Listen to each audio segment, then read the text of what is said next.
وبركاته.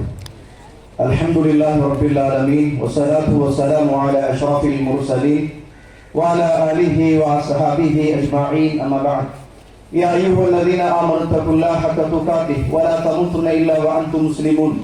يا أيها الناس اتقوا ربكم الذي خلقكم من نفس واحدة وخلق منها زوجها وبث منهما رجالا كثيرا ونساء واتقوا الله الذي تساءلون به والأرحام إن الله كان عليكم رقيبا. يا أيها الذين آمنوا اتقوا الله وقولوا قولا سديدا يصلح لكم أعمالكم ويغفر لكم ذنوبكم ومن يطع الله ورسوله فقد فاز فوزا عظيما. فإن أصدق الحديث كتاب الله وخير الهدي هدي محمد صلى الله عليه وسلم وشر الأمور محدثاتها وكل محدثة بدعة وكل بدعة ضلالة وكل ضلالة في النار. اللهم صل على محمد وعلى آل محمد كما صليت على إبراهيم وعلى آل إبراهيم إنك حميد مجيد. இல்லாமல்ல அல்லாஹ்வுடைய திருநாமம் போற்றி ஆரம்பம் செய்கின்றேன். சலாத்தும் சலாமும் இறை தூதர் இறுதி தூதர் நபி முஹம்மது ஸல்லல்லாஹு அலைஹி வஸல்லம் அவர்கள் மீதும் அவருடைய வாழ்க்கை வழிமுறைகளை இந்த உலகத்திலே பின்பற்றி வாழ்ந்த உத்தம சஹாபாக்கள் தொடர்ந்தவர்கள் பேர்ந்தவர்கள் இன்ஷா அல்லாஹ் கியாமத்துடைய நாள் வருகின்ற வரைக்கும் தூய்மையான இஸ்லாத்திலே வாழ்ந்து தூய்மையோடு மரணிக்க வேண்டும் என்ற நல்ல உள்ளங்கள் கொண்ட ஆண்கள், பெண்கள், வாலிபர்கள், வயோதிபர்கள், குறிப்பாக என்னையும் உங்களையும் இன்றெடுத்து எனக்கும் உங்களுக்கும் அறிவையும் அன்பையும் நேசத்தையும் பாசத்தையும் ஊட்டி வளர்த்துவிட்டு இப்போது இந்த சந்தோஷமான இந்த திருநாளில் என்னையும் உங்களையும் விட்டு மறைந்து மன்னர்களிலே வாழ்ந்து கொண்டிருக்கின்ற என்றைக்குமே மறக்க முடியாத என்னையும் உங்களையும் பெற்றெடுத்த தாயின் தந்தையின் மீதும் இந்த மண்ணுக்கு மேலே வாழ்ந்து கொண்டிருக்கின்ற என்னையும் உங்களையும் பெற்றெடுத்த தாயின் தந்தையின் மீதும் அல்லாஹ்வுடைய அருளும் அன்பும் பாவ மன்னிப்பும் நரகத்தின் விடுதலையும் என்றென்றும் உண்டாக வேண்டும் என்ற இனிய பிரார்த்தனையோடு ஆரம்பம் செய்கின்றேன். கண்ணியத்திற்கும் பெருமதிப்புக்கும் உரிய இஸ்லாமிய உறவுகளே, அல்லாஹ்வுடைய நல்லடியார்களே, அல்லாஹ்வுடைய மிகப்பெரிய அருளால் இந்த மண்ணுக்கு மேலே முஸ்லிம் உம்மத்துக்கு கிடைத்த இரண்டு சந்தோஷமான திருநாட்களில் ஒன்றுதான் நானும் நீங்களும் இப்போது கொண்டாடி கொண்டிருக்கின்ற ஈதுல் அதுஹா என்று சொல்லுகின்ற அறுத்து பலியிடுதல் என்று சொல்லுகின்ற இந்த ஹஜ்ஜி பெருநாளுடைய தொழுகையை தொழுதுவிட்டு கொஞ்ச நேரம் அல்லாஹ்வையும் அல்லாஹ்வுடைய ரசூலையும் பற்றி கேட்கவும் பேசவும் அல்லாஹ் தஆலா ஒரு வாய்ப்பை தந்திருக்கிறான். கண்ணியத்துக்குரிய இஸ்லாமிய உறவுகளே, அல்லாஹ்வுடைய நல்லடியார்களே, அல்லாஹ் தஆலா அல் குர்ஆன் சூரத்துல் நஹல் 16வது அத்தியாயம் 123வது வசனத்திலே அல்லாஹ்வுடைய மார்க்கத்தை அல்லாஹ் இப்படி சொல்கிறான், இத்தபி மில்லத இப்ராஹிம், நீங்கள் இப்ராஹிமுடைய மார்க்கத்தை நீங்கள் பின்பற்றுங்கள் அப்படி என்று சொல்கிறான். அவர் வந்துட்டு ஹனீஃபன், அவர் ஒரு தூய்மையான ஒரு துப்புரவான ஒரு மனிதராக இருந்தார்.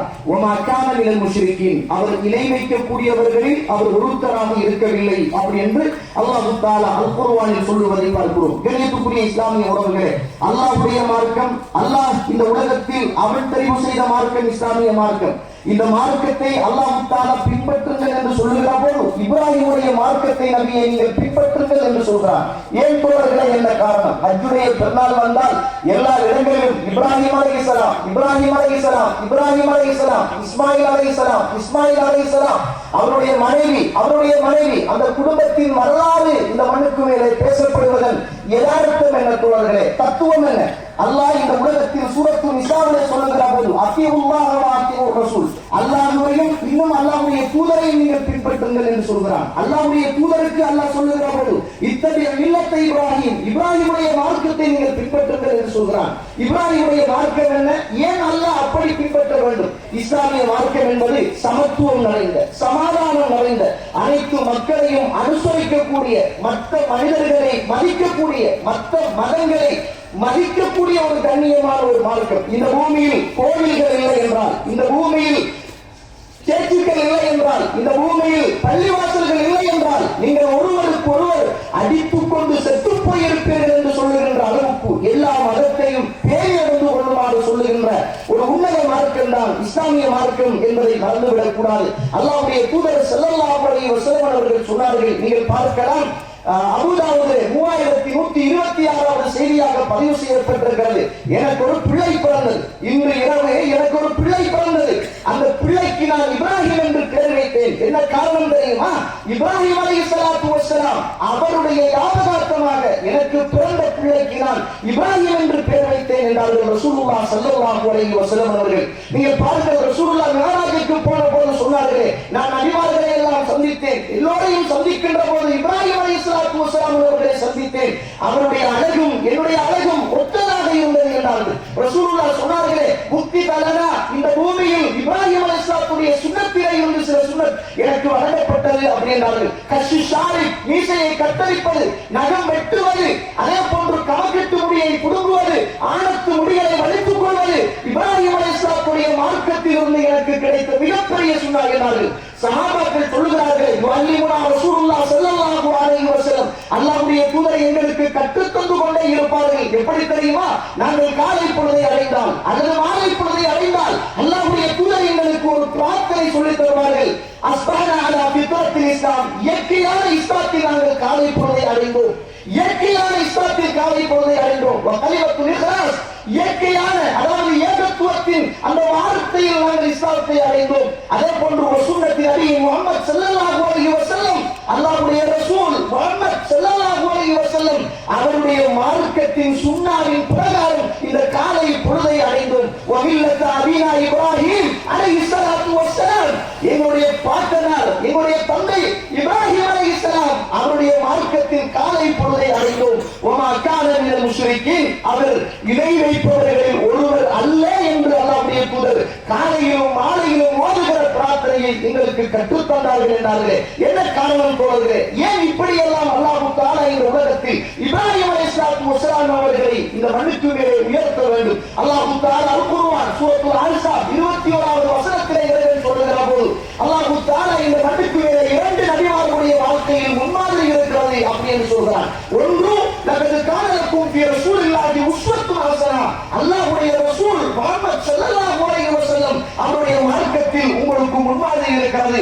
சூரத்துல் முன்தஹினா 4வது வசனம், கத் கானத் லக்கும் உஸ்வத்துன் ஹஸனா ஃபீ இப்ராஹிம், இப்ராஹிம் அலைஹிஸ்ஸலாத்துடைய வாழ்க்கையில் உங்களுக்கு முன்மாதிரி இருக்கிறது என்று அல்லாஹ் தஆலா எல்லா இடங்களிலும் சொல்வதை பார்க்கிறோம். இப்ராஹிம் அலைஹிஸ்ஸலாம் இந்த மண்ணுக்கு மேலே காபாவை கட்டுகிறார், மகனும் சேர்ந்து காபத்துல்லாவை கட்டுகிறார்கள். உலகத்தில் இருக்கின்ற ஒட்டுமொத்த உறவுகளும் வெள்ளை ஆடையை அணிந்து கொண்டு ஒரே ஒரு வார்த்தை லா இலாஹ இல்லல்லாஹ் என்ற அந்த வார்த்தைக்கு சமனான வார்த்தை லப்பைக் அல்லாஹும்ம லப்பைக் லப்பைக் லா ஷரீக லக் என்ற இணை துணை அற்ற அந்த இறைவனை புகழ்ந்து கொண்டு அத்துணை உறவுகளும் காபாவை சென்று அந்த வினாவுக்கும் அரபாவுக்கும் முஸ்தலிஃபாவிலும் நின்று கொண்டு அல்லாஹ்வை இந்த திருநாட்களில் புகழ்ந்து கொண்டிருக்கின்ற இப்படிப்பட்ட இந்த திருநாளுக்கு சொந்தக்காரனாக இப்ராஹிம் அலைஹிஸ்ஸலாத்து வஸ்ஸலாம் அவர்கள் இருக்கிறார்கள் என்பதை நாமும் நீங்கள் மறந்துவிடக்கூடாது.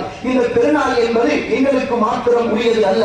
எங்களுடைய உறவுகளோடு சந்தோஷமாக பகைமை உணர்வுகளை மறந்து போதை வஸ்திலே இருந்து தூரமாகி கலியாட்டங்களிலே இருந்து தூரமாகி எங்களுடைய உடலாலோ உள்ளத்தாலோ நாமாலோ முஸ்லிம் சகோதரருக்கோ அல்லது மாற்று மத உறவுக்கோ எந்த துன்பத்தையும் துயரத்தையும் கொடுத்து விடாமல் இந்த பூமியில் வாழ்பவன் தான் முஸ்லிம் என்பதை அல்லாஹ்வுடைய தூதர் சொன்னார்களே. மன் சலிமல் முஸ்லிமூன, யார் முஸ்லிம் என்றால் பிற மனிதனுடைய தொல்லைகளில் இருந்து எவன் பாதுகாப்பு பெறுகிறாரோ அவன்தான் முஸ்லிம் என்றார்கள் ரசூலுல்லாஹ் ஸல்லல்லாஹு அலைஹி வஸல்லம். இந்த நாட்களில் நானும் நீங்களும் கால்நடைகளை அறுத்து பலியிடுவதற்கு முன்னர் மனோ இச்சையை அறுத்து பலியிட்டு விட்டு தான் கால்நடைகளை அறுத்து பலியிட வேண்டிய ஒரு கடமையில் இருக்கிறோம். கண்ணியத்துக்குரிய இஸ்லாமிய உறவுகளே, என்னுடைய உள்ளத்திலும் உங்களுடைய உள்ளத்திலும் வஞ்சகம் நிறைந்து போயிருக்கிறது, உறவுகள் கொண்டாடப்பட்டிருக்கிறது, கோபங்கள் நிறைந்து போயிருக்கிறது, பொறாமை, வஞ்சகம், கோல், இது போன்று பல பாவமான விபச்சாரம், அநியாயம், பிறருக்கு விட்டுக் கொடுக்காத வறண்ட இருண்ட உள்ளம் கொண்ட மனிதர்களாக நாம் வாழ்வதின் ஊடாக இந்த மண்ணுக்கு மேலே நானும் நீங்களும் சிறந்த மனிதர்களாக மாற முடியாது. அல்லாஹ் தஆலா அல் குர்ஆன் சூரத்துல் ஆல இம்ரான் 133வது வசனம், வஸாரிஉ இலா மக்ஃபிரத்தின் மின் ரப்பிக்கும் வ ஜன்னத்தின் அர்துஹா ஸமாவாத்து வல் அர்த் உஇத்தத் லில் முத்தகீன். அல்லாஹ் தஆலா சுவர்க்கத்தின் பக்கம் வாருங்கள், அல்லாஹ்வுடைய ரஹ்மத்தின் பக்கம் வாருங்கள். அந்த சுவர்க்கம் வானம் பூமியை விடவும் விசாலமானது. அல்லதீன யுன்ஃபிகூன ஃபிஸ் ஸர்ராஇ வத் தர்ராஇ வல் காஸிமீனல் கைஸ வல் ஆஃபீன அனின் நாஸ். அந்த சுவர்க்கவாதிகளின் பண்பு என்ன? அவர்கள் இன்பத்திலும் துன்பத்திலும் அவர்கள் அல்லாஹ்வுடைய மார்க்கத்துக்காக வேண்டி அவர்கள் வறுமையிலும் கஷ்டத்திலும் நஷ்டத்திலும் அவர்கள் சிரமம் செய்வார்கள். மற்ற மனிதர்களை அவர்கள் மன்னித்து வாழ்வார்கள். இவன் ஒரு இந்து தானே, இவன் ஒரு முஸ்லிம் தானே, இவன் கீழ்த்தானே, இவன் உயர்ந்தானே என்ற அந்த ஒரு வார்த்தைக்கு இடமில்லாத சகோதரர்களே, இந்த உலகத்தில் என்னால் ஒரு இந்து சகோதரர், இந்த உலகத்தில் என்னால் ஒரு முஸ்லிம் சகோதரர், இந்த உலகத்தில் என்னால் பிறந்த யாராவது ஒரு மனிதன் பாதிக்கப்பட்டால் நிச்சயமாக என்னுடைய வணக்கங்களும் உங்களுடைய வணக்கங்களும், என்னுடைய இபாதத்துக்களும் உங்களுடைய இபாதத்துக்களும், என்னுடைய தொழுகைகளும் உங்களுடைய தொழுகைகளும், எனது நோன்புகளும் உங்களுடைய நோன்புகளும், எனது சக்காத்துக்களும் உங்களுடைய சக்காத்துக்களும், எனது தான தர்மங்களும் உங்களுடைய தான தர்மங்களும் அல்லாஹ்வுடைய சன்னிதானத்துக்கு முன்னால் அத்துணையும் பாதிக்கப்பட்ட மனிதர்களுக்கு பங்கு வைத்து விட்டுத்தான் நான் மறுமையில் அல்லாஹ் தஆலா என்னையும் உங்களையும் விசாரிப்பான் என்பதில் வெள்ளில் உடையளவு கூட சந்தேகம் கிடையாது. அல்லாஹ்வுடைய தூதர் இருக்கிறார்கள். நீங்கள் பார்க்கலாம், திருமறையிலே இந்த ஹதீஸ் பதிவு செய்யப்பட்டிருப்பதை நீங்கள் பார்க்கலாம். சஹாபாக்களில் ஒருவர் கேட்கிறார், அல்லாஹ்வுடைய தூதரே, பிறரை மன்னிக்க வேண்டும், பிறரை மன்னிக்க வேண்டும் என்று சொல்கிறீர்களே, எத்தனை தடவை தான் ஒரு மனிதன் அநியாயம் செய்தால் மன்னிக்க வேண்டும் என்று கேட்டார்கள். அல்லாஹ்வுடைய தூதர் அமைதியாக இருந்தார்கள். திரும்ப அந்த நபித்தோழர் எத்தனை தடவை மன்னிக்க வேண்டும் யா ரசூலுல்லாஹ் என்று கேட்டார்கள். அல்லாஹ்வுடைய தூதர் அமைதியாக இருந்தார்கள். அல்லாஹ்வுடைய தூதரை பார்த்து திரும்பவும் எத்தனை தடவை ஒரு மனிதன் அநியாயம் செய்தால், ஒரு மனிதன் தப்பு செய்தால் அந்த மனிதனை மன்னிக்க வேண்டும் என்று கேட்டபோது அல்லாஹ்வுடைய தூதர் சொன்னார்கள், 70 முறை ஒரு மனிதன் தீங்கு செய்தாலும் அநியாயம் செய்தாலும் அவனை மன்னித்துடு என்றார்கள். அல்லாஹ்வுடைய தூதர் உஹது யுத்தத்தில் பல்லுகள் உடைந்து முகத்தில் காயம் ஏற்பட்டு ரத்தம் வடிந்து கொண்டு வருகின்ற நேரத்தில் அந்த இணை வைப்பாளர்களை பார்த்து இறை தூதர் சொன்ன வார்த்தை என்ன சொன்னார்கள்? நபியுடைய பல்லை உடைத்த இந்த சமூகம் ஒரு காலமும் வெற்றி பெறாது என்றார்கள். அல்லாஹ் தஆலாவுக்கு இந்த வார்த்தை பிடிக்கவில்லை. அல்லாஹ் தஆலா அல் குர்ஆனிய வசனத்தை இந்த மண்ணுக்கு மேலே இறக்குகிறார். என்ன தெரியுமா? லைஸ லக மினல் அம்ரி ஷைஉன். இந்த விஷயத்தில் உங்களுக்கு எந்த அதிகாரமும் கிடையாது. உங்களுடைய பல்லை உடைத்தால், உங்களுடைய முகத்தை உடைத்தால் அந்த சமூகம் வெற்றி பெறாது என்று சொல்வதற்கு உங்களுக்கு என்ன அதிகாரம் இருக்கிறது ரசூலே என்று கேட்டுவிட்டு அவங்க தூப அலையும், அவர்கள் சில நேரங்களில் தௌபா செய்யலாம், யுஅதிபஹும், நான் அவர்களை தண்டிக்கலாம், அவர்கள் அநியாயக்காரர்கள் தான், ஆனால் வெற்றி பெற முடியாது என்று நீங்கள் எப்படி சொல்வீர்கள் என்று அல்லாஹ்வுடைய தூதருக்கு கண்டித்த ஒரு வசனத்தை இறக்கி வைப்பதை பார்க்கிறோம். மனங்களில் இருக்குகின்ற குரோதங்கள், மனங்களில் இருக்குகின்ற வேதனைகள், உறவுகளுக்கு மத்தியில் இருக்குகின்ற வெடிப்புகள் எல்லாவற்றையும் மறந்துவிட்டு நானும் நீங்களும் சகோதரன், மரணிக்கக்கூடியவன், நானும் நீங்கள் ஒரு மோமின், அல்லாஹ்வை ஏற்றுக்கொண்டவன், என் உள்ளத்திலோ உங்கள் உள்ளத்திலோ குரோதங்களை எல்லாம் அறுத்து எறிந்து விட்டுத்தான் நானும் நீங்களும் அல்லாஹ் அக்பர் என்று அறுக்குகின்ற அந்த ஆட்டையும் மாட்டையும் அறுக்க வேண்டிய ஒரு தேவையில் நானும் நீங்கள் இருக்கிறோம். இறுதியாக ஒரு செய்தியை சொல்லி நிறைவு செய்கிறேன். கண்ணியத்துக்குரிய இஸ்லாமிய உறவுகளே, அல்லாஹ்வுடைய நல்லடியார்களே, அல்லாஹ் தஆலா அல் குர்ஆன் சூரத்துல் பக்ரா 127வது வசனத்திலே அல்லாஹ் தஆலா ஒரு செய்தியை சொல்கிறான். வஇல் யர்ஃபஉ இப்ராஹீமுல் கவாயித மினல் பைத்தி வ இஸ்மாஈல ரப்பனா வ தக்கப்பல் மின்னா. இப்ராஹிம் அலைஹிஸ்ஸலாம் அல்லாஹ்வுக்காக ஒரு காபாவை கட்டினார். அல்லாஹ்வுடைய கட்டளைக்காக ஒரு காபாவை கட்டினார். இஸ்மாயில் அலைஹிஸ்ஸலாம் தந்தையோடு சேர்ந்து கட்டினார். அல்லாஹ்வுக்காக கட்டிய ஒரு காபா, அல்லாஹ்வுடைய கட்டளையோடு கட்டப்பட்ட காபா. அதையெல்லாம் கட்டி முடித்தவுடன் ஒரு ஓரமாக போய் நின்று அல்லாஹ்விடத்தில் ஒரு பிரார்த்தனை செய்தார். தோழர்களே, என்ன பிரார்த்தனை தெரியுமா? என்ன பிரார்த்தனை தெரியுமா? ரப்பனா தக்கப்பல் மின்னா.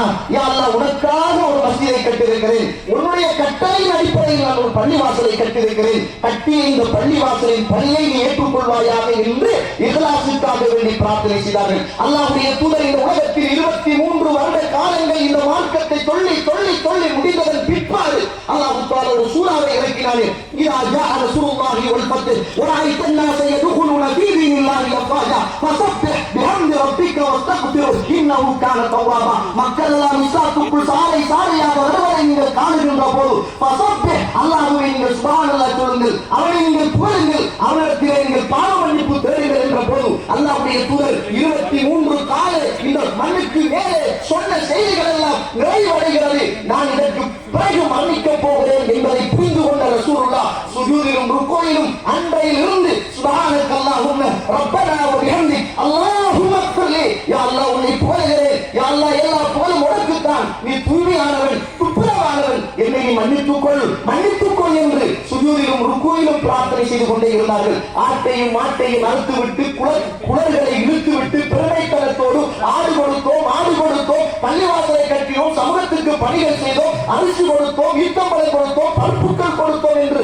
மாறுபடுத்துகின்ற சமூகம் முஸ்லிம் சமூகமாக இருக்கக்கூடாது. உறவுகளை மன்னித்தோம், விட்டுக் கொடுத்தோம் என்ற பேச்சுக்கே இடம் கிடையாது. தோழர்களே, மன்னிப்பு, விட்டுக் கொடுத்தல், உதவி, இந்த உலகத்தில் வாழுகிற போது மனித நேயம், மற்றவர்களை மதித்தல், மற்றவர்களுக்கு உதவி செய்தல், தான் இந்த பூமியில் பிற முஸ்லிம் ஒருவன் பிற சகோதரன் பசித்திருக்கிற போது வயிறு நிறைய உண்ணக்கூடாது என்று சொன்ன இஸ்லாத்தில் நானும் நீங்கள் இருந்து கொண்டு இஹ்லாஸோடு, ஏகத்துவத்தோடு, மார்க்கத்தோடு, விட்டுக் கொடுப்போடு, மன்னிப்போடு ஏழைய மத மனிதர்களையும் கண்ணியமாக கௌரவமாக வாழுகின்ற கடமையோடு தான் இந்த உலகத்தில் நானும் நீங்கள் இருக்கிறோம் என்பதை மறந்துவிடக் கூடாது. பெருநாள் தானே, அதனால போதைகள் எல்லாம் ஹலாலாகும், பெருநாள் தானே மியூசிக்குகள் எல்லாம் ஹலாலாகும், பெருநாள் தானே ஆடலாம் ஓடலாம் என்ற சிந்தனைகளுக்கு அப்பால் குறிப்பாக இளைஞர் சமூகத்தை அழைத்து சொல்கிறேன். இன்றைக்கு நிறைய எக்ஸிடென்ட் நடக்கிறது போலவே, பைக்கில் பெரிய புல்லட் பைக்கில் ஸ்பீடாக போகிறார்கள், எங்கேயாவது போய் எக்ஸிடென்ட் பண்ணுகிறார்கள், கால் இல்லாமல் கை இல்லாமல். இன்றைக்கு எத்தனையோ உறவுகள் வைத்திய சாலைகளில் இன்றைக்கு திண்டாடி கொண்டு உயிருக்காக போராடி கொண்டு எழும்பி நடக்க முடியாமல்,